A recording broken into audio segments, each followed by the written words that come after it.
Voltamos com o Direto do Plenário. A partir de agora você acompanha ao vivo a sessão plenária desta tarde de quarta-feira, ao vivo aqui pela TV Justiça, com a presença já dos ministros se posicionando, o ministro Ricardo Lewandowski passando, o ministro Luiz Fux já está a postos. Todos eles se posicionando. Dentro de instantes, começaremos a sessão da tarde de hoje.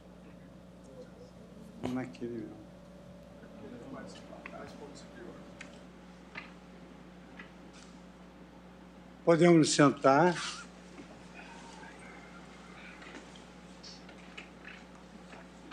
Muito boa tarde a todos, senhoras ministras, nossa ministra decana, ministra Carmen Lúcia, ministra Rosa Weber está se recuperando de uma simples reparação de catarata. Queria cumprimentar Vossa Excelência, ministro Gilmar Mendes, nosso decano, ministro Ricardo Lewandowski, ministro Luiz Roberto Barroso, ministro Edson Fachin, ministro Alexandre Moraes, ministro Cássio Nunes Marques e ministro André Mendonça.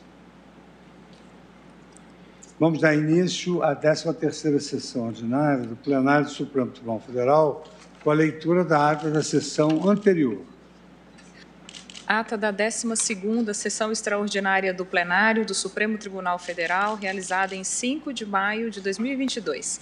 Presidência do senhor ministro Luiz Fux, presentes à sessão os senhores ministros Gilmar Mendes, Ricardo Lewandowski, Carmen Lúcia, Dias Toffoli, Rosa Weber, Roberto Barroso, Edson Fachin, Alexandre de Moraes, Nunes Marques e André Mendonça. Procurador-Geral da República, doutor Antônio Augusto Brandão de Aras. Abriu-se a sessão às 14h51, sendo lida e aprovada a ata da sessão anterior.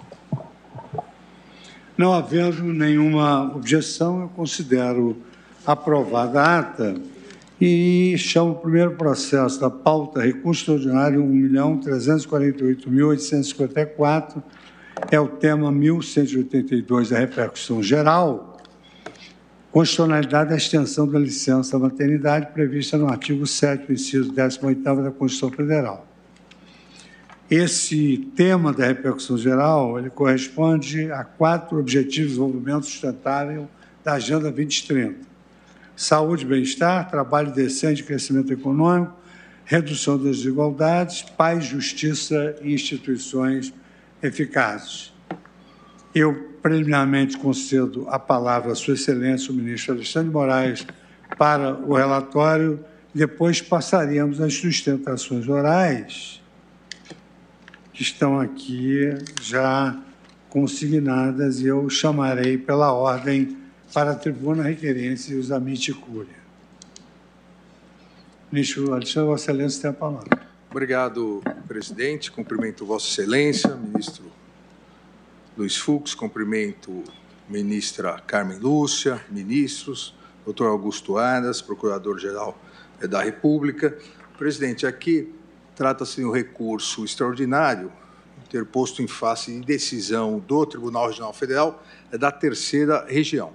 E o tema discutido, como Vossa Excelência disse, é o tema 1182 de repercussão geral, cuja ementa ou cuja tema ficou dessa maneira: constitucionalidade da extensão da licença maternidade prevista no artigo 7º, inciso 18 da Constituição Federal de 88 e regulamentado pelo artigo 207 da Lei 8.112 de 90, ao pai solteiro, servidor público, em face dos princípios da isonomia, da legalidade e da proteção integral da criança com absoluta prioridade, bem como ante o artigo 195, parágrafo 5º da Constituição Federal, que dispõe que nenhum benefício ou serviço da Seguridade Social poderá ser criado, majorado ou estendido sem a correspondente fonte de custeio total.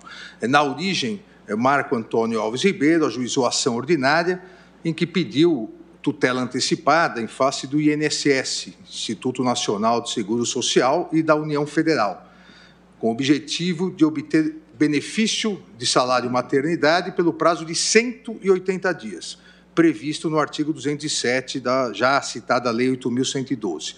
Pediu esse benefício na qualidade de pai solteiro de crianças gêmeas, geradas através de procedimento de fertilização in vitro, e utilização da denominada barriga de aluguel. Narra que é servidor público federal, que exerce a função de perito médico junto ao INSS e que seus filhos, um casal, seus filhos nasceram em 31 de 8 de 2014, de parto prematuro e, como disse, por meio de processo de fertilização in vitro. Aduz que a mãe deu à luz aos bebês nos Estados Unidos, em Massachusetts, no estado de Massachusetts, e que eles terão dupla nacionalidade e serão registrados unicamente em nome do autor. Acresce que o retorno ao Brasil dos recém-nascidos com o autor ocorreu após o período de adaptação. Anota ainda que requereu, em 6 de 8, perante a chefia de recursos humanos do INSS, licença análoga à maternidade com base na Lei 2.873, de 2013. Contudo, o pleito foi indeferido por falta de previsão no artigo 7º, inciso 18 da Constituição. Destaca ainda que não há, no ordenamento jurídico brasileiro, nas hipóteses de inseminação artificial, a permissão para que o pai usufrua da licença maternidade. Todavia, defende que, com a Lei 12.873, admite que os pais adotivos possam usufruir desse direito por analogia e pretende que essa previsão também possa ser estendida ao seu caso, tendo em vista que o objetivo do benefício é assegurar proteção integral aos recém-nascidos. Ressalta ainda que a negativa do benefício teria violado os artigos 3º, inciso 4º e 5º, inciso 1º da Constituição Federal, que determinam a igualdade entre homens e mulheres, e o artigo 226, segundo o qual a família é a base da sociedade e tem especial proteção do Estado, além do artigo 193, bem-estar e a justiça social, e o artigo 1º, inciso 3º, a dignidade da pessoa humana. Na origem, a tutela antecipada foi concedida, posteriormente o juiz julgou extinto, o juiz singular julgou extinto o processo sem resolução de mérito relativamente à União Federal, por ilegitimidade passiva para a causa, ao argumento que não ter sido formulado pleito indenizatório voltado à União Federal, pela ausência de legislação especial. Manteve a legitimidade do INSS. No mérito, em primeira instância, o juiz ratificou a tutela antecipatória, convalidou os atos praticados pelo INSS, que concederam a licença maternidade, bem como o benefício de salário maternidade pelo prazo de 180 dias a contar do registro de nascimento das crianças na Embaixada Brasileira nos Estados Unidos, julgando assim procedente o pedido para reconhecer ao autor o direito ao benefício da licença maternidade. O Tribunal Regional Federal da Terceira Região, também com base nos princípios da dignidade da pessoa humana, da isonomia material e da vedação à proteção deficiente, manteve a sentença e ratificou o direito do autor ao benefício pleiteado. O Tribunal Regional Federal ainda acrescentou, com base no artigo 4º da LINDB, do qual se extrai o dever do julgador decidir por analogia quando a lei for omissa, a autorização à aplicação ao pai solteiro, servidor público que fez gerar sua prole por meio de fertilização in vitro, esse é direito.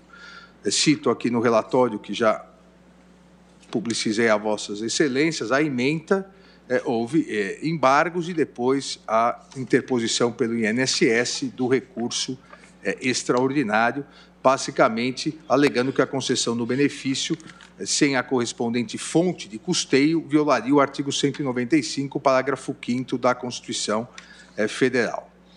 Submetido ao plenário virtual, houve o reconhecimento da repercussão geral em 19 de 11 de 2021, nos termos lidos anteriormente.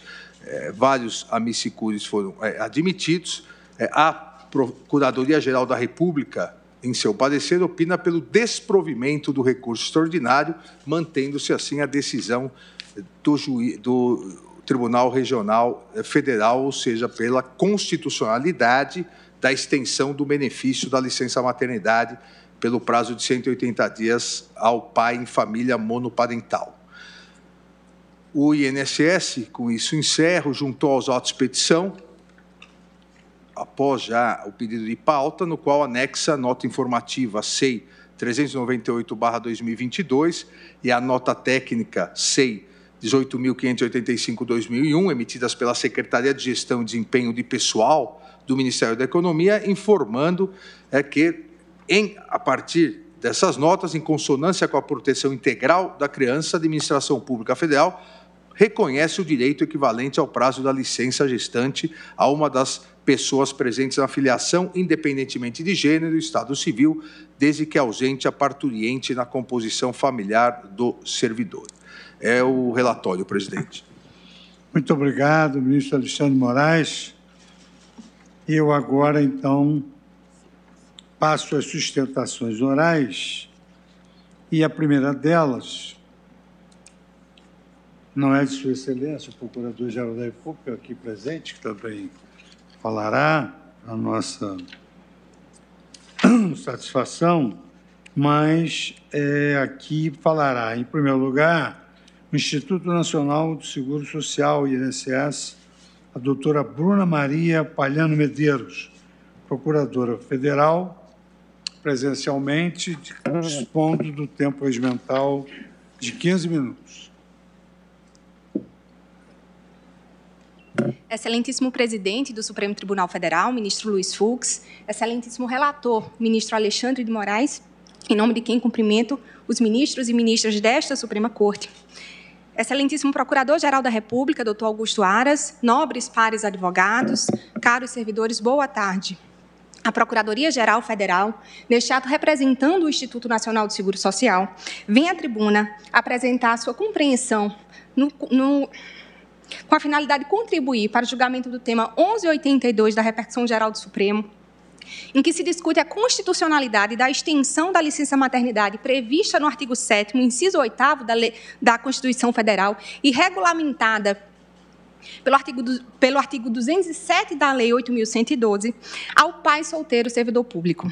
Inicialmente, excelências, consoante já antecipado pelo excelentíssimo ministro relator e em memoriais juntados aos autos, a Secretaria de Gestão e Desempenho de Pessoal do Ministério da Economia, órgão central do Sistema de Pessoal Civil da Administração Pública Federal, possui o entendimento de que a Administração Pública Federal reconhece o direito equivalente ao prazo à licença à gestante a uma das pessoas presentes na filiação, independentemente de gênero e estado civil, desde que ausente a figura da parturiente e na composição familiar o requerente seja, então, servidor público federal. Ou seja, a atual interpretação do artigo 207 da Lei 8.112, feita pelo órgão central do CIPEC, que é vinculante para toda a administração pública federal, é no sentido de reconhecer, então, a licença maternidade no mesmo prazo da licença gestante de 180 dias a uma das pessoas presentes na filiação, na hipótese de ausência da parturientes, desde que servidor público federal. No entanto, excelências, apesar da relativa ausência de resistência quanto à questão controvertida, o INSS entende ser pertinente tecer considerações quanto à correta delimitação da questão posta em debate. Tais considerações mostram-se oportunas, pois, no entender da autarquia, há certas impropriedades terminológicas contidas na causa piloto que podem gerar equívocos na compreensão relacionada ao Instituto da Licença Gestante do Servidor Público Federal. E, em se tratando de discussão constitucional em sede de controle concreto, os limites objetivos da causa piloto não são, em absoluto, irrelevantes. Assim, pedido escusas de antemão, destaca-se que a causa piloto se relaciona com a ação judicial ajuizada por servidor público federal, que, à época, era vinculado aos quadros do INSS enquanto perito médico, que requer, então, o pedido de licença análoga ao afastamento para gestante pelo prazo de 180 dias, pedido este que foi direcionado ao setor de recursos humanos da autarquia. Esse pedido, como bem adiantado pelo excelentíssimo ministro relator, se deu por conta de o servidor ter recorrido à reprodução independente de filhos, através de procedimento de gestação por substituição, cessão temporária de útero, em país estrangeiro, mais conhecida como a barriga de aluguel. Ao tempo do nascimento dos bebês, em 2014, o servidor genitor monoparental requereu a licença análoga à licença gestante, a qual foi negada pelo INSS, considerando a compreensão à época da administração pública federal como um todo. Todavia, ao formular o seu pedido na via judicial, o autor da ação acredita-se que, por erro material, requereu expressamente a concessão de salário maternidade, quando, na verdade, a prestação judicial pretendida seria a licença análoga à licença gestante, prevista na lei que rege o regime jurídico único dos servidores públicos federais. Apesar de o INSS ter alertado essa impropriedade terminológica, a indicação do salário maternidade contida na petição inicial acabou sendo reproduzida na sentença e no acórdão do Tribunal Regional Federal, que acabou por condenar o INSS, juntamente com a concessão da licença gestante, ao salário maternidade ao servidor público federal. Nesse ponto, excelências, é importante esclarecer que o INSS aqui está presente nessa demanda, no polo passivo, não como autarquia previdenciária, mas como autarquia pertencente à administração pública federal e em face de um pedido de servidor público federal que, à época da inicial, constava dos seus quadros de pessoal como médico perito. Isso quer dizer que poderiam estar aqui, no polo passivo dessa demanda, o IBAMA, o DINIT, ou qualquer outra autarquia ou fundação pública federal, ou mesmo a própria União, a depender do servidor e da vinculação aos quadros de pessoal do respectivo órgão ou entidade. O objeto da causa piloto, portanto, versa sobre a concessão de licença paternidade, no mesmo prazo da licença gestante, a servidor público em família monoparental. Assim, excelências, mostra-se pertinente frisar a diferença entre a licença gestante, que é um direito do servidor, de natureza administrativa e não securitária, e o salário maternidade, benefício previdenciário do regime geral de previdência social, submetido a regras e princípios próprios inerentes ao sistema de seguridade social público, com outra lógica sistêmica e normativa.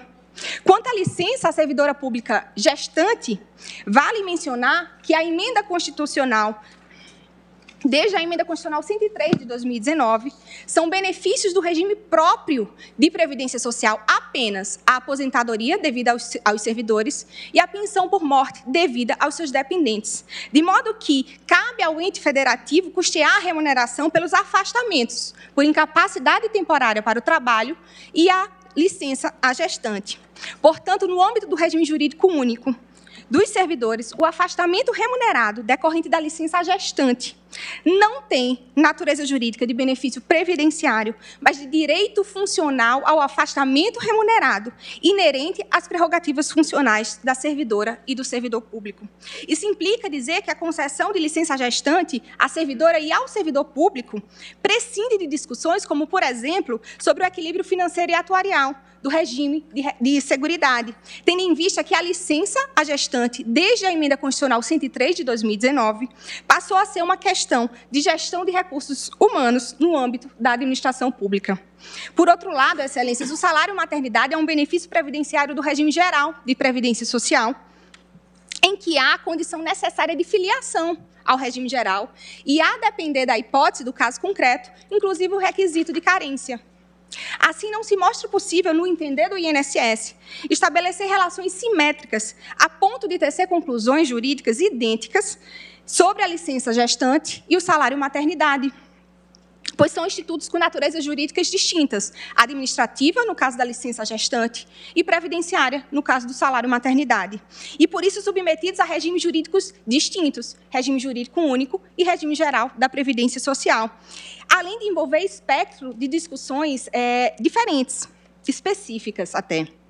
Desta maneira, diante dos limites objetivos da causa piloto, o INSS entende que a tese a ser fixada deve-se ater à possibilidade ou não de extensão da licença à gestante ao pai em família monoparental servidor público federal, considerando o mesmo prazo de 180 dias de afastamento devido à servidora pública mulher. Ou seja, entende-se que não cabe, no presente tema de repercussão geral 1182, discussão sobre o benefício de salário maternidade e sobre o regime geral de previdência social, considerando que a causa piloto objeto dos autos tem como objeto relação jurídica estatutário-administrativa, especialmente considerando que o sistema de precedentes inaugurado pelo Código de Processo Civil de 2015 sobretudo no que se refere à sistemática de precedentes qualificados vinculantes, adotou o sistema de causa piloto e não o sistema da causa modelo.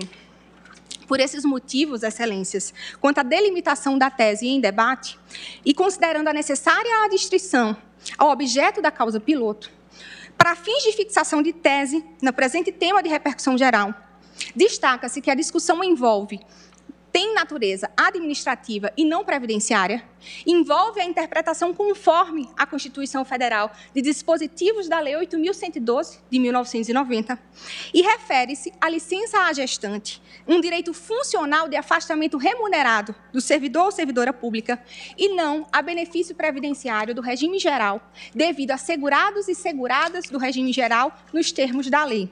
Portanto, excelências, e já me dirigindo à conclusão, o Instituto Nacional do Seguro Social, em relação ao presente tema de repercussão geral, informa que, de acordo com o atual entendimento da Secretaria de Gestão de Pessoal e de Desempenho de Pessoal do órgão central do CIPEC, no âmbito do Ministério da Economia, a Administração Pública Federal reconhece, sim, a concessão de licença no mesmo prazo da licença à gestante ao servidor público, considerando a pessoa presente na filiação, independentemente de gênero e estado civil, desde que ausente a figura da parturiente. Com essas considerações, o INSS agradece a atenção de vossas excelências. Boa tarde.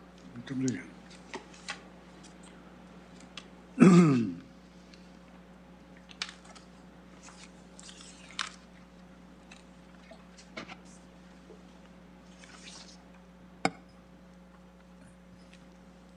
Convido agora para assumir a tribuna virtual o Dr. Marco Antônio Alves Ribeiro.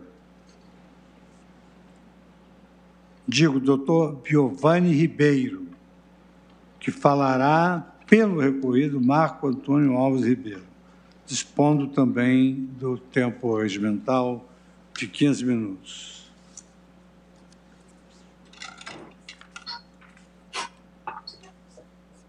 Obrigado. Cumprimento ao senhor excelentíssimo presidente do Supremo Tribunal Federal, ministro Luiz Fux, a senhora excelentíssima vice-presidente Rosa Weber, ao senhor excelentíssimo ministro relator Alexandre de Moraes, demais ministros e ministras. Estendo os cumprimentos ao senhor excelentíssimo Procurador-Geral da República, Augusto Aras, o qual enalteço desde já sua manifestação apresentada nos autos, o qual materializou um altíssimo e brilhante conhecimento jurídico para colaborar para o entendimento do presente caso. Registro também meus cumprimentos à ilustre Defensoria Pública da União, na pessoa de seu representante legal, o qual sempre demonstra estar em alerta para os interesses do cidadão que detém alguma vulnerabilidade frente à sociedade, para além daquele critério puramente econômico. É muito satisfatório ter o referido órgão, no presente caso, como amigos da Corte. Neste órgão, tive a grande honra de estagiar sob a orientação do douto Defensor Público Federal, Emanuel Marques, o qual certamente colaborou para a formação acadêmica deste advogado. Estendo os cumprimentos a todos os doutos advogados que aqui estão, estagiários, servidores e demais que aqui se encontram. Por fim, registro os meus agradecimentos à assessoria deste tribunal no trato com este advogado, bem como ao professor Teodoro Agostino, referência do direito previdenciário contemporâneo. Assim, finalizo os cumprimentos e agradecimentos devido ao egrégio Tribunal Federal e passo a expor o que se segue. Está sendo apresentada a essa Suprema Corte do país um fato que, partindo-se da exegese literal, não encontraremos guarida ao aqui pleiteado, seja na lei, seja na própria Constituição Federal. Tal entendimento é sinceramente exposto na exordial, fato este confirmado em sentença e reafirmado em acordo emanado no Tribunal Regional Federal da Terceira Região. Tal situação fática nos põe a pensar e refletir se de fato existe ou não direito hora pleiteado, cabendo ao Supremo Tribunal Federal chancelar o decidido nas instâncias ACO, confirmando o direito, ou reformar o entendimento ACO e negar o direito hora pleiteado. Perante Vossas Excelências, defenderemos a existência do referido direito. Este é vislumbrado, inicialmente, sob o prisma da dignidade da pessoa humana, o qual certamente protege o direito do filho recém-nascido em estar sob os cuidados e a companhia direta do seu pai, da sua mãe. O referido direito deve ser analisado sobre a visão contemporânea que recai sobre o Instituto Jurídico da Família, bem como a presente situação, a qual trata-se de uma família monoparental, onde só existe uma ligação umbilical.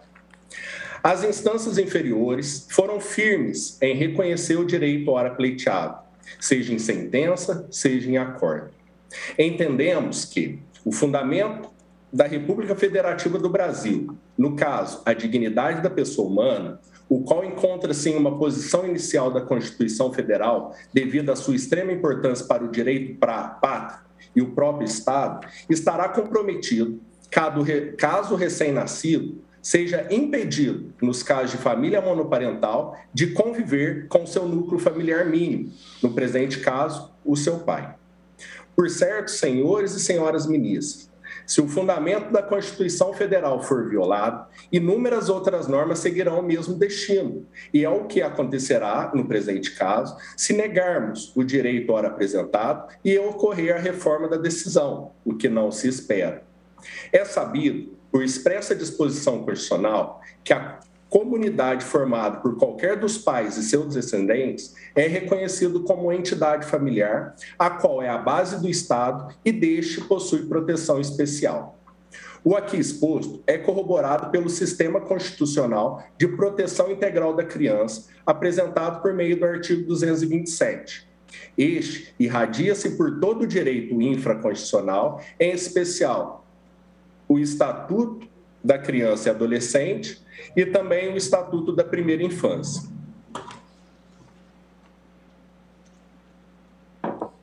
Senhores ministros, senhoras ministras, aqui estamos para defender a posição de que o salário e a licença maternidade têm como objetivo primordial a proteção à criança e do núcleo familiar mínimo.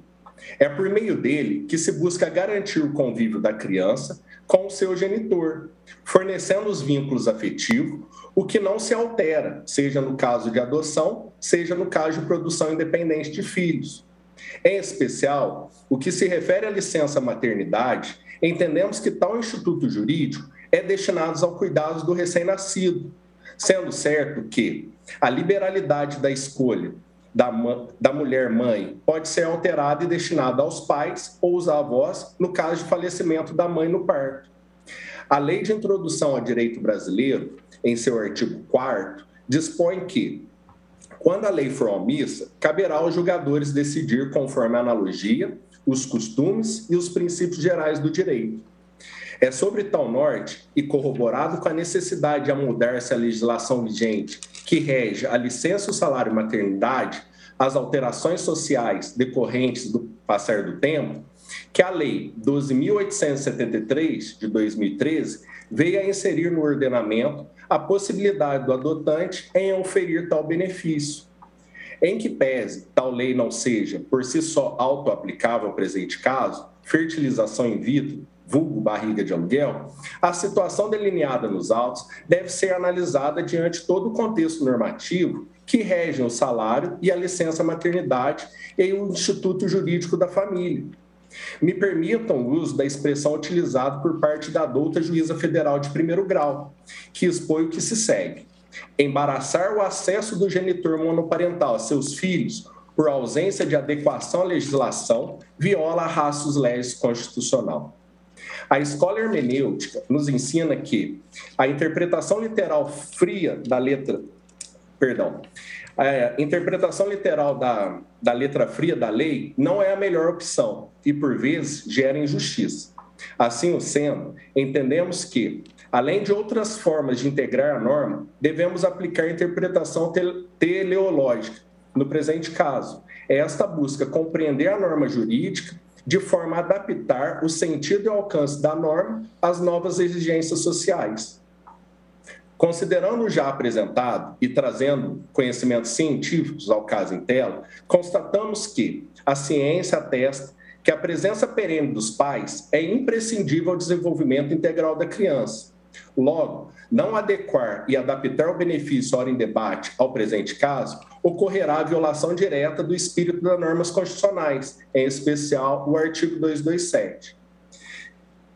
Senhor ministro Roberto Barroso, com muito orgulho que enalteço o acordo do TRF3, o qual citou Vossa Excelência ao julgar, relembrando que essa Suprema Corte igualou todos os prazos de licença gestante, seja no caso de adoção, seja de maternidade natural. Naquela oportunidade, essa Corte registrou que a licença maternidade abrange tanto a licença gestante quanto a licença adotante, ambas asseguradas pelo prazo mínimo de 120 dias. Interpretação sistemática da Constituição à luz da dignidade da pessoa humana, da igualdade entre filhos biológicos e adotados, da doutrina de proteção integral, do princípio da prioridade e do interesse superior do menor. Por fim, requer-se o desprovimento do recurso extraordinário, conforme opinado pelo douto excelentíssimo Procurador-Geral da República. Novamente, agradeço a oportunidade de dirigir-me perante os integrantes da Corte e devolvo a palavra ao senhor excelentíssimo presidente do Supremo Tribunal Federal, ministro Luiz Fux.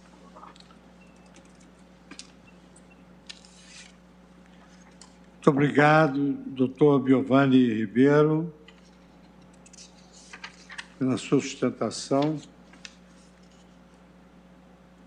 Agora falarão para os amigos de Chicuri, Federação Nacional dos Trabalhadores do Judiciário Federal e Ministério Público da União, FENAJUF, os doutores Renato Bastos Abreu e Raimundo César Brito Aragão. Senhor presidente, só para destacar que nós fizemos um acordo, a Defensoria Pública sustentar primeiro, se for possível, ele já ocupa o espaço. Vale o acordado entre vossas senhorias. Tá, okay. Muito obrigado, senhor.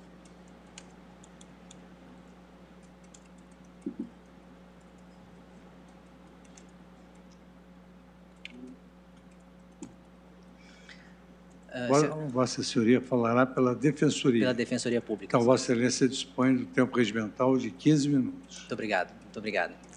Excelentíssimo senhor ministro-presidente do Supremo Tribunal Federal, na pessoa de quem cumprimento a todos e a todas. Excelências, uma pesquisadora da Universidade Federal de Viçosa, em Minas Gerais, fez uma pesquisa em que ela entrevistou vários empregados de uma multinacional grande, com sede no Brasil, e ela investigava descobrir qual a percepção das pessoas sobre a função da licença paternidade e sobre a suficiência do prazo da licença paternidade.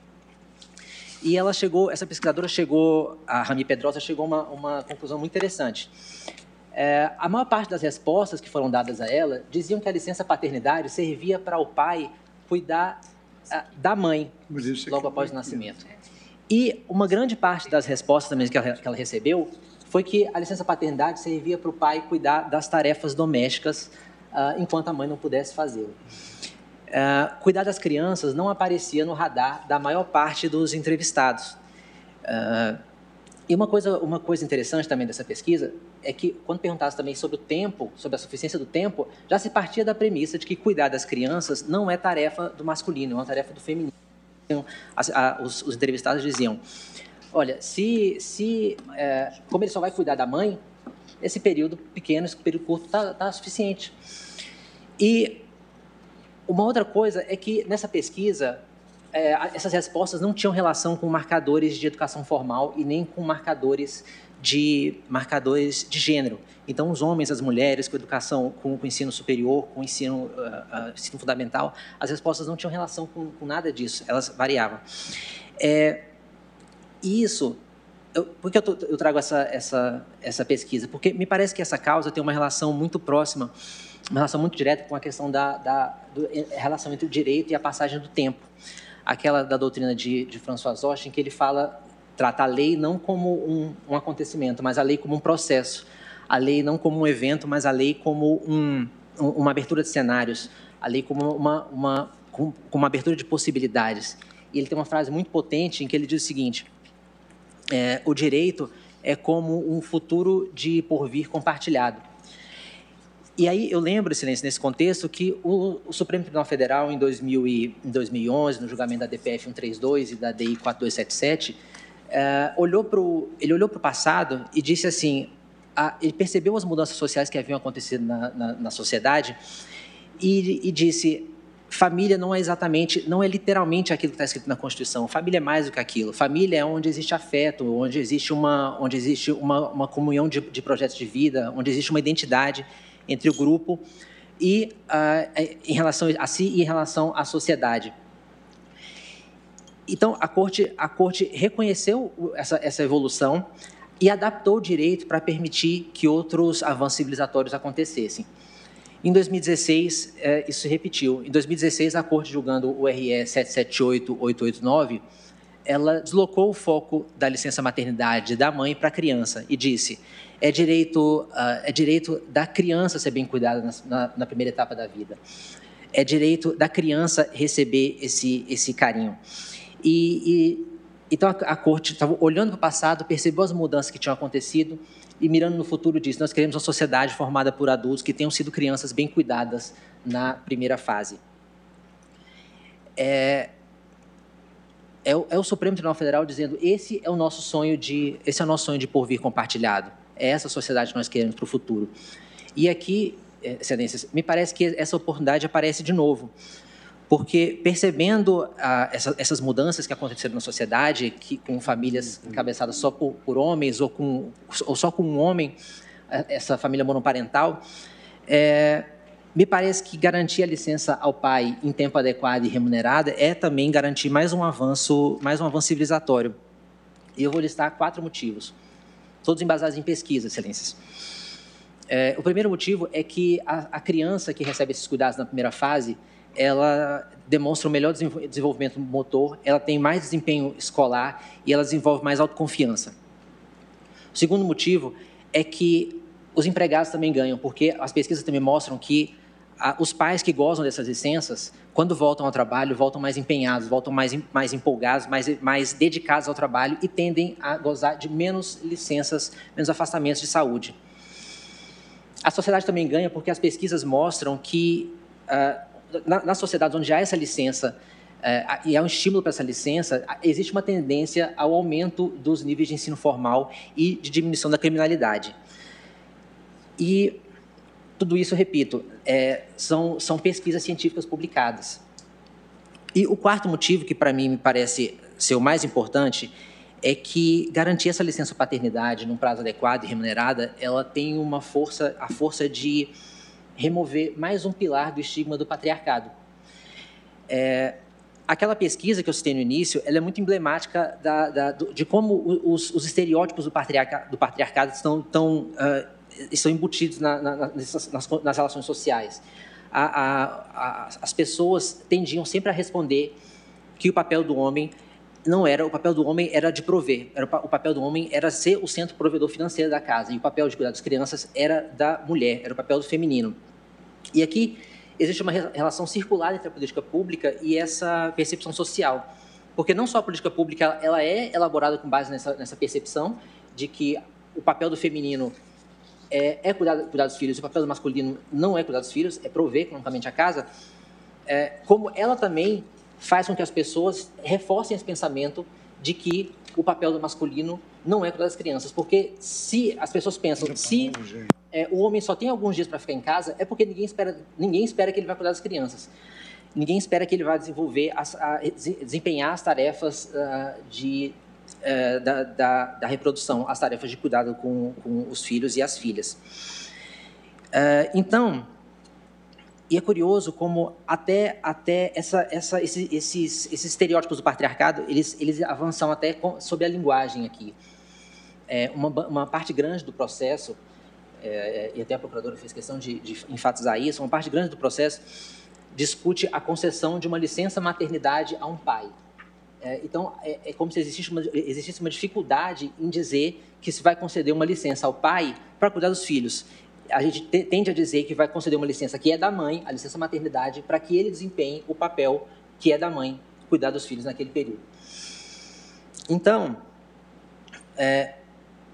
por outro lado, o provimento do recurso extraordinário, para além de relegar essas crianças, principalmente as de família monoparental ou com apenas homens encabeçando a família, além de relegá-las a uma proteção deficiente, caminha no sentido de reforçar esse caráter patriarcal da família, reforçar a ideia do homem como sendo provedor financeiro da casa, reforçar a ideia de que ele deve voltar ao trabalho imediatamente após o nascimento dos filhos, de que ele deve voltar a prover economicamente a casa antes mesmo de completarem-se os 28 dias do período neonatal, que é o período mais crítico depois do nascimento da criança. Me parece também que fortalece a discriminação de gênero, a tese que é vertida no recurso, porque defende a ideia defende estereótipos baseados na existência de um instinto maternal nato à mulher.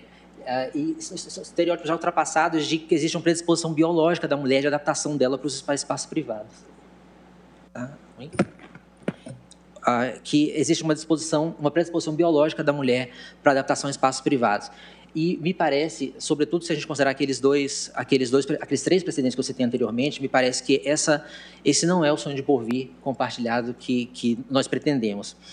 E, para concluir, Excelências, eu queria só, fazendo justiça aos entrevistados da pesquisa da Rami Pedrosa, só dizer que nem todos responderam daquela forma, que alguns pais e mães sabiam da função da licença paternidade, sabiam que os pais deveriam cuidar das crianças, também naquele período, e teve um que disse assim, lá em casa a gente sempre divide tudo, nós sempre dividimos tudo, como ela trabalha e eu trabalho, nós sempre dividimos as tarefas, e chega no final de semana, como estamos os dois cansados, a gente continua dividindo tudo.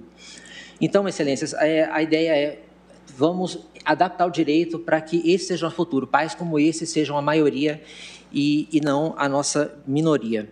Então, a proposta da Defensoria Pública é que a tese seja fixada no sentido de que é constitucional a concessão de licença ao pai para cuidar dos filhos, sejam adotados, sejam nascidos de uma parturiente dentro da própria família, tanto o salário de maternidade do INSS quanto a licença do servidor público, em qualquer cenário. E é isso. Muito obrigado pela atenção de Vossas Excelências. Muito obrigado, doutor Renato Bastos de Abreu, doutor Bruno Arruda, defensor público, e agora, então, passo a palavra ao doutor Raimundo César Abreu de Aragão e ao doutor Renato Bastos de Abreu. Então, agora que é o consenso. E cada um falará? 7 minutos e meio. 7 e meio. Excelentíssimos ministros e ministras do Supremo Tribunal Federal, excelentíssimo senhor presidente da Corte, excelentíssimo senhor Procurador-Geral da República, excelentíssimo ministro relator, eminentes pares advogados, servidores e servidoras desta casa, uma boa tarde a todos e a todas. Representamos a Federação Nacional dos Trabalhadores do Judiciário Federal, Ministério Público da União, a FENAJUF, entidade devidamente qualificada como amicus curiae no feito, como bem ressaltou o eminente ministro Luiz Fux. Inicialmente, gostaria de destacar que essa Suprema Corte, ao longo dos últimos anos, vem exercendo papel substancial quanto ao direito e fundamental de proteção à família, né, a oportunidade em que cito as decisões proferidas quando do julgamento da ADI 4277 e a DPF 132, todas elas no ano de 2021, um conjunto decisório que foi reconhecido, inclusive, pela Organização das Nações Unidas como Patrimônio Documental da Humanidade. Posso afirmar, Excelências, diante deste tema número 1182, que estamos diante de uma nova oportunidade histórica para reforçar a proteção aos núcleos familiares brasileiros e às crianças brasileiras como um todo. Com a subsequente consagração aí do princípio da proteção integral da criança. Como bem destaca o relatório feito pelo ilustre ministro Alexandre de Moraes, trata-se de recurso extraordinário interposto em face de acórdão que reconheceu o direito de recebimento de salário maternidade a pai solo servidor público, nesse caso, concebido a prole, por técnicas modernas de fertilização in vitro e gestação por substituição, uma técnica conhecida como barriga de aluguel. Nesse contexto específico, o TRF favoreceu a defesa dos interesses da família e da criança, privilegiando também os princípios de dignidade da pessoa humana e o corolário da vedação ou proteção deficiente, o que ocorreu em detrimento de uma interpretação unicamente literal dos artigos 7º, inciso 18 da Constituição Federal e 207 da Lei 8.112. Reputado constitucional o tema pela Suprema Corte, é necessário tecer algumas considerações sobre o tema, haja vista potencial alteração da situação jurídica de inúmeros servidores no país inteiro, entre eles os integrantes da Federação Nacional dos Trabalhadores do Judiciário Federal e do Ministério Público da União, FENAJUF. Primeiramente, é necessário reconhecer a peculiaridade do quadro fático da demanda, a situação em que não se registra a figura materna, o que coloca a criança sob a necessidade integral de cuidados imediatos por parte do pai solo servidor público, uma estrutura monoparental. Tendo em vista essa situação, urge reconhecer a lacuna normativa a ser superada por meio da utilização de interpretação analógica, assim como fez o Tribunal Regional Federal da Terceira Região, haja vista a necessidade de garantir ao recém-nascido o convívio parental nos primeiros 180 dias de sua vida.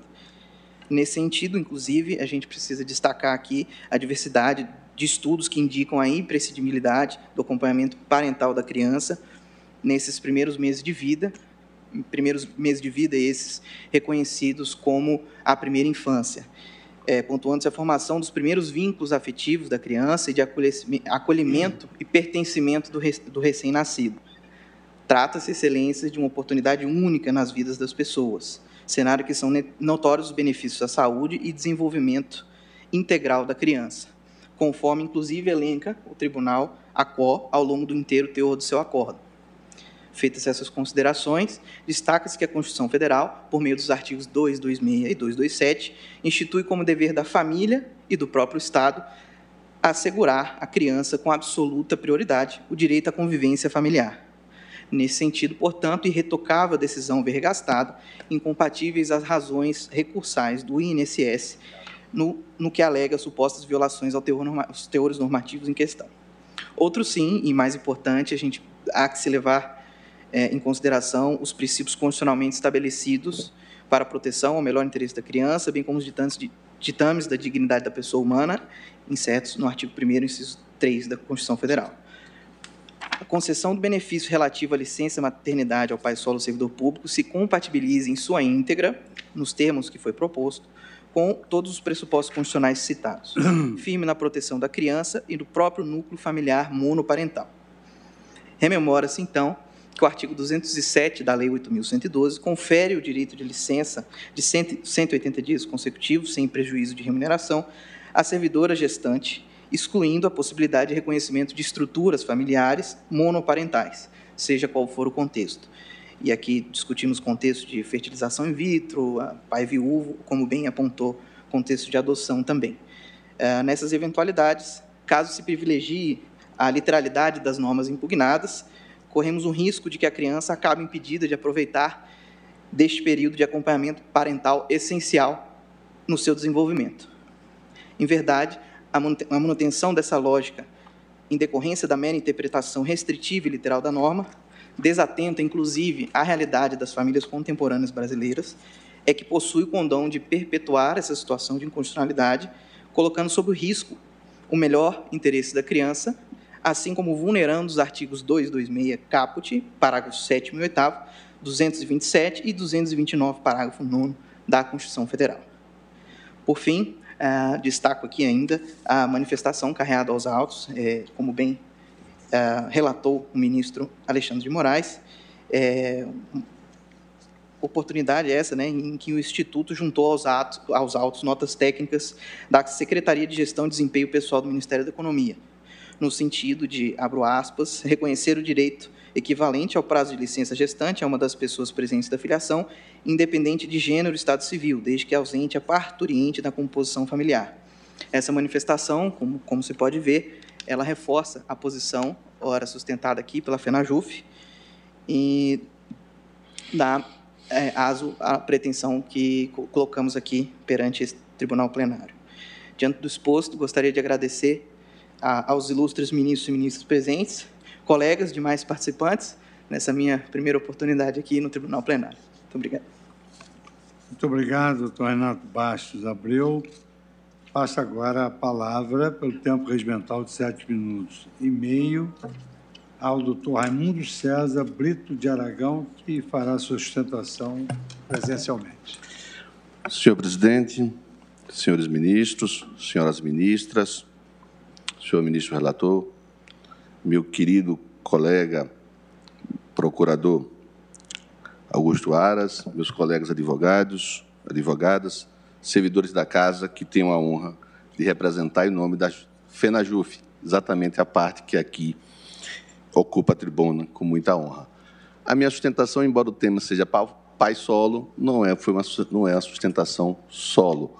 Tenho a honra de dividi-las com colegas advogados que, como eu, compreendem a importância dessa tribuna. Aliás, é muito bom voltar à tribuna presencial, e ainda mais com um tema que tem relação direta com o juramento da advocacia, que é defender a Constituição, os direitos humanos e a justiça social. Daí a importância desse tema, que não se resume a saber se o pai solo servidor público tem direito ou não a ser equiparado à mãe, solo ou não. Mas se o pai solo é, de fato, como diz a Constituição brasileira, detentor de direitos e responsabilidades. O tema, na nossa compreensão, é de clareza solar e afetividade lunar. E por que clareza solar? Porque a Constituição responde à pergunta referente às obrigações e os direitos do pai solo. Responde quando nós analisamos o artigo 5º, parágrafo 1º, quando diz que são iguais homens e mulheres. Responde quando, no artigo 226, já no caput, fala que a família é a base da sociedade e que é dever do Estado protegê-la. E no parágrafo 4º desse mesmo artigo, quando define o que é família, e não se resume a família à presença do casal. Idade familiar é formado por qualquer dos pais,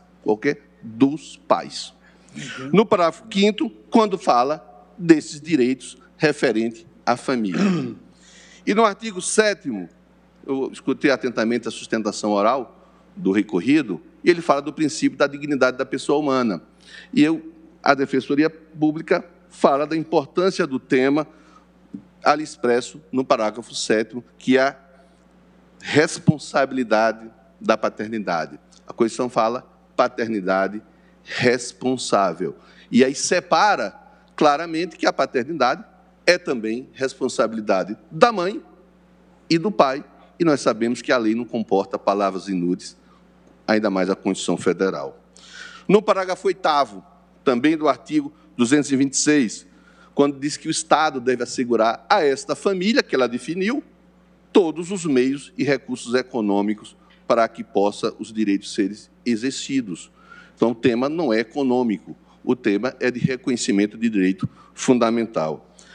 Se dúvida havia, o artigo 227, que também fala que é dever da família e do Estado prover esses direitos. Parágrafo 6º, quando define o que é filho, que não se resume ao filho oriundo do casamento formal, mas qualquer um dele, como essa casa também aqui já reconheceu. E o 229, mais uma vez, quando diz que os pais têm o dever de assistir aos filhos. Clareza solar na questão. Mas vem a afetividade lunar.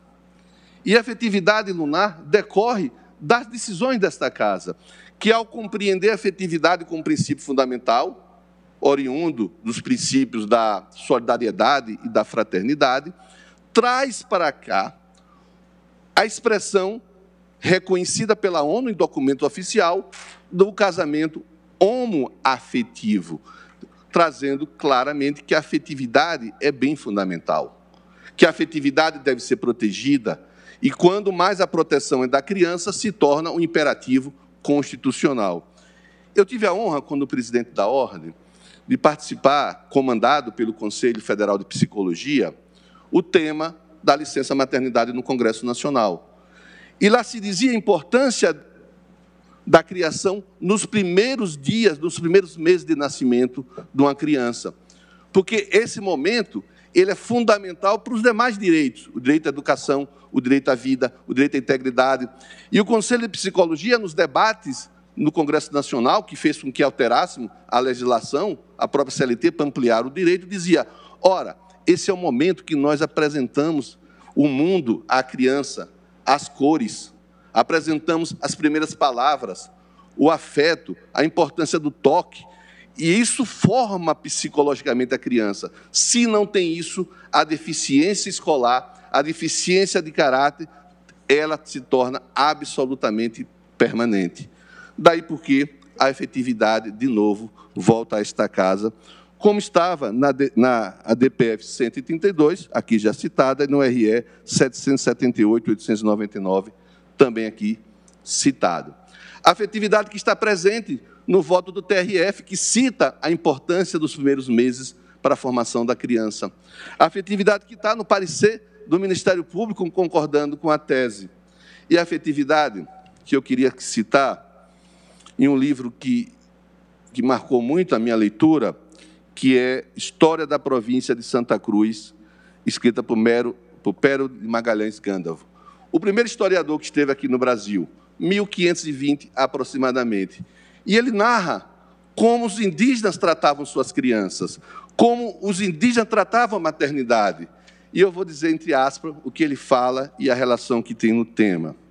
Ele diz, em lugar delas, os homens, se deitam seus maridos na rede e assim os visitam e curam, como se fossem as mesmas paridas. E mais, isto nasce delas terem por muita conta os pais de seus filhos e desejarem com extremo para que eles depois cresçam com prazer, vigor e confiança no relacionamento familiar. Como se paridos fossem. Já ali, 1520, se reconhecia nos povos originários a lição que agora queremos obter do Supremo Tribunal Federal, que já obtida nas demais decisões aqui mencionadas. 500 anos depois, o Supremo certamente dirá, ao final desse julgamento, que os pais solos não são pais paridos, exatamente iguais às mães, importantes como que a Constituição, na sua responsabilidade paterna, de dizer que o mundo da criação é solidário, não é apenas da mulher, como aqui bem colocado no Ministério Público. Portanto, esta causa é de fundamental importância, como a ONU diz, para compreendermos que o Sol, a Lua e a Terra têm importância fundamental em todos nós.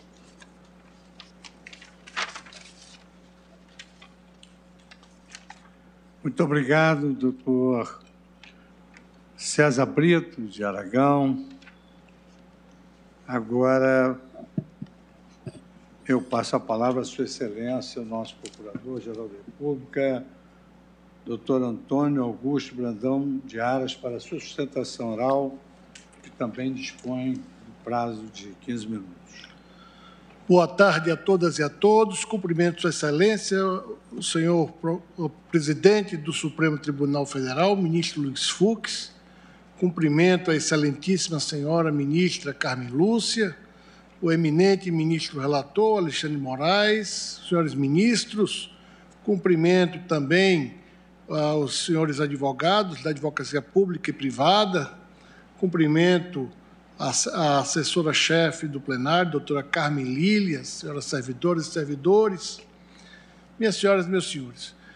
Senhor presidente, esse recurso ordinário interposto pelo Instituto Nacional do Seguro Social insurge-se contra a possibilidade de se estender o benefício de salário-maternidade pelo prazo de 180 dias a servidor público, pai solteiro, sob o argumento de que os alegados óbices da ausência de previsão legal e da falta de específica fonte de custeio para a concessão do cogitado benefício levaria ao provimento do apelo extremo.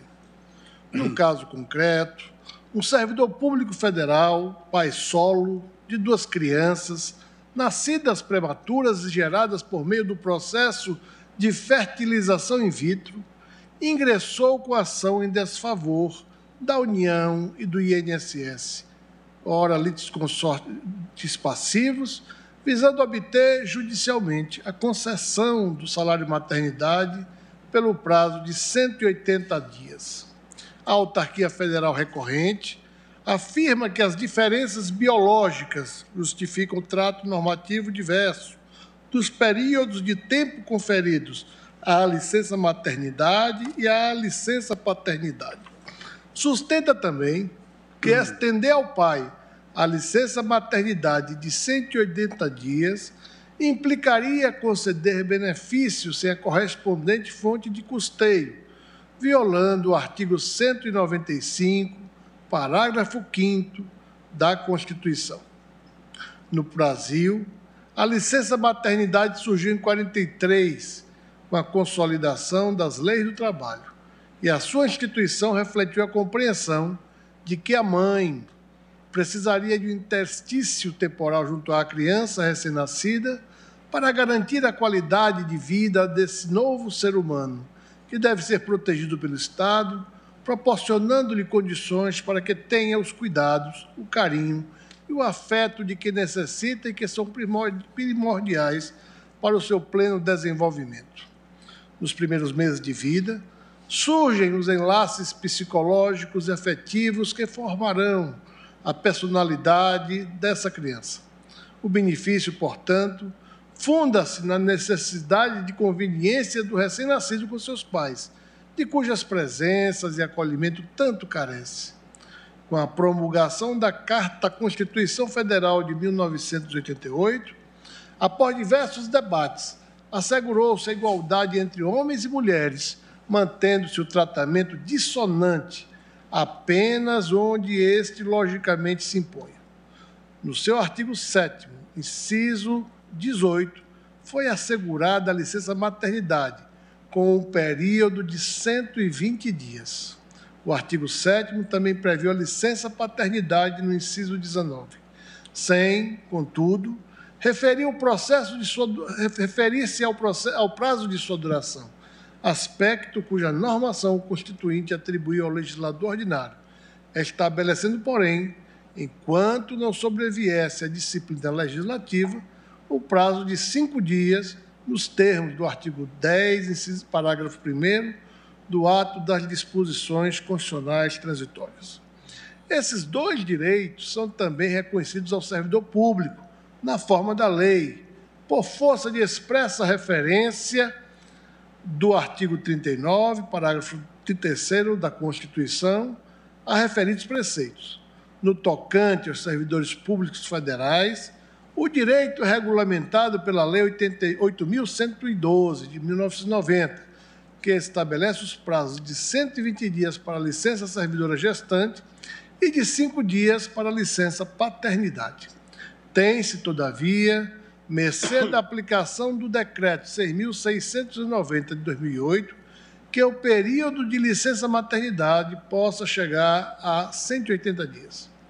Conquanto as alterações causadas pela gestação figurem entre as razões subjacentes ao reconhecimento da licença maternidade, os fundamentos de sua concessão ultrapassam o fator biológico. A sua outorga constitucional justifica-se especialmente pelo próprio direito de a criança conviver, nos primeiros dias, de modo mais próximo, com quem exercerá a parentalidade. A discrepante e substancial diferença dos aludidos prazos reflete uma compreensão sobre as atividades da mãe e do pai em relação aos filhos, data vênia não mais compatível com a realidade do mundo atual e com a perspectiva do sistema constitucional vigente. Em alguns países, especialmente da Europa, já são adotados outros modelos para o gozo deste benefício, mais consentâneos com as obrigações do homem em relação aos filhos e com o direito da criança de ter a presença do pai. No modelo brasileiro, contudo, um pai, servidor público federal, só pode licenciar-se para cuidar do filho recém-nascido por 5 dias. É o que prescreve o artigo 208 da Lei 8.112, de 1990. E a Constituição de 88 estabelece uma nova compreensão sobre a proteção à infância e à família, pois, além de definir a dignidade da pessoa como fundamento da República, a Constituição também garante a tutela das crianças em prol do seu próprio bem-estar e do seu adequado desenvolvimento. A Constituição qualifica a proteção à maternidade e à infância como direito social, no caput do artigo 6º, como se vê. Mais adiante, no artigo 226, estabelece que a família tem especial proteção do Estado e determina no parágrafo 5º que os direitos e deveres referentes à sociedade conjugal são exercidos igualmente pelo homem e pela mulher.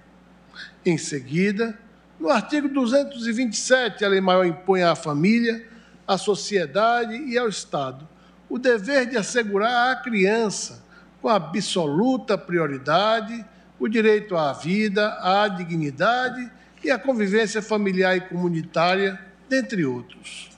A expressão, abro aspas, com absoluta prioridade, fecho aspas, indica a opção do Constituinte por conferir preeminência à proteção dos direitos das crianças e dos adolescentes. E essa escolha reverbera em nosso modo de entender no desate do tema ora em julgamento.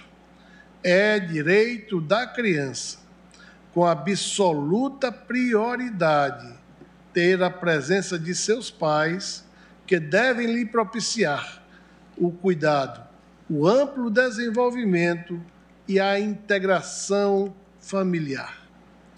Esta Egrégia Suprema Corte Constitucional iniciou em sessão virtual de 30 de outubro de 2020 a 10 de novembro de 2020, o julgamento da ADO número 20, suspenso após pedido de vista.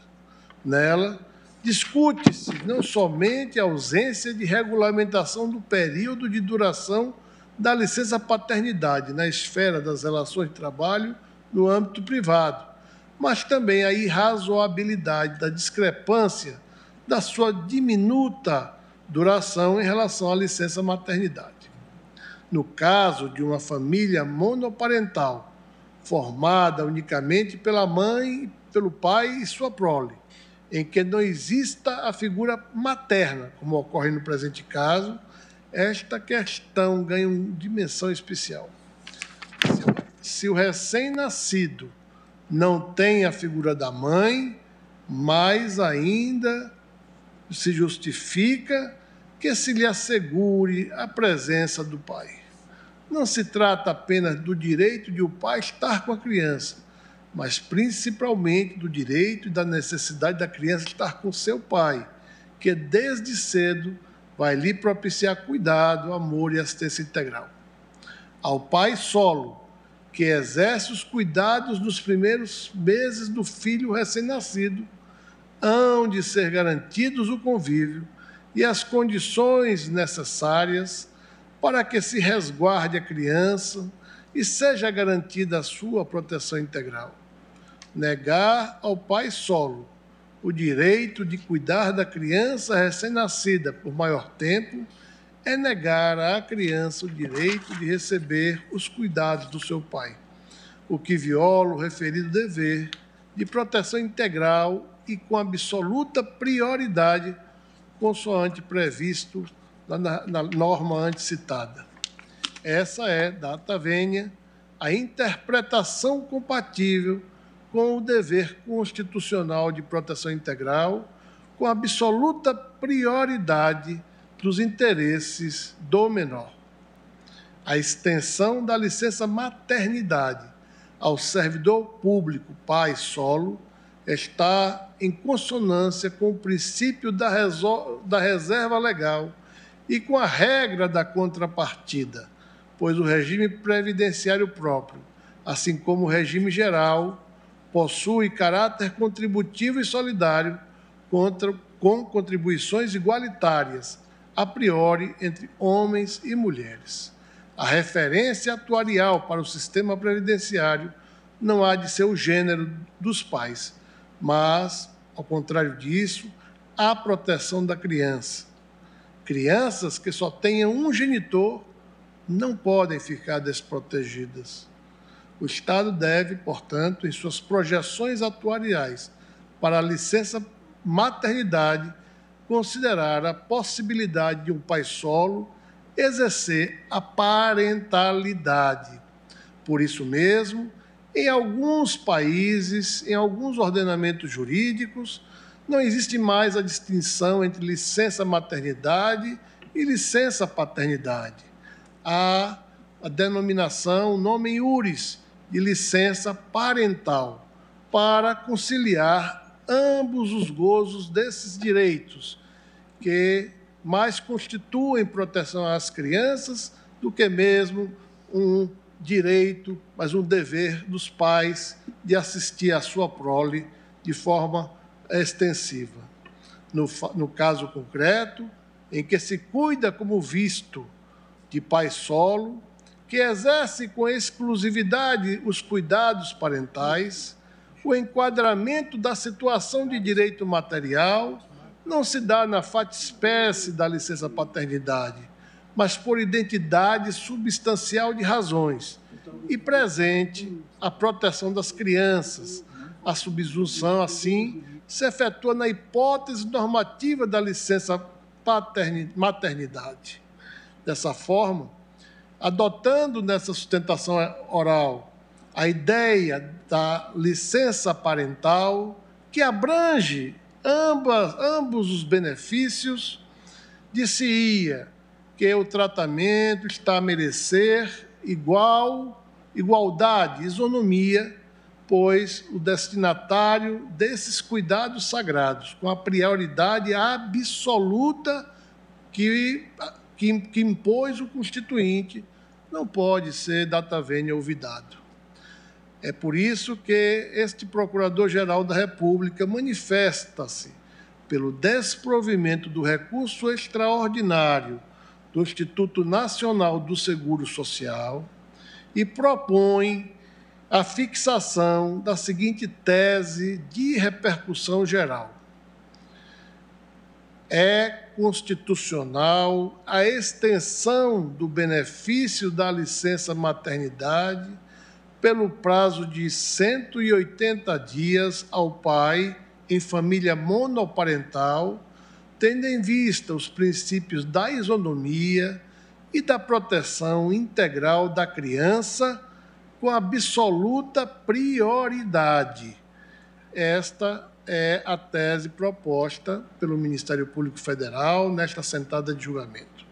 Senhor presidente, senhora ministra, senhores ministros, agradeço à Suprema Corte pela oportunidade de me manifestar sobre tema tão candente: a família, o dever do Estado, o direito sagrado da criança, como responsável pelo futuro da pátria e da nação, por sustentar a todo o arcabouço deste grande país que é o nosso amado Brasil.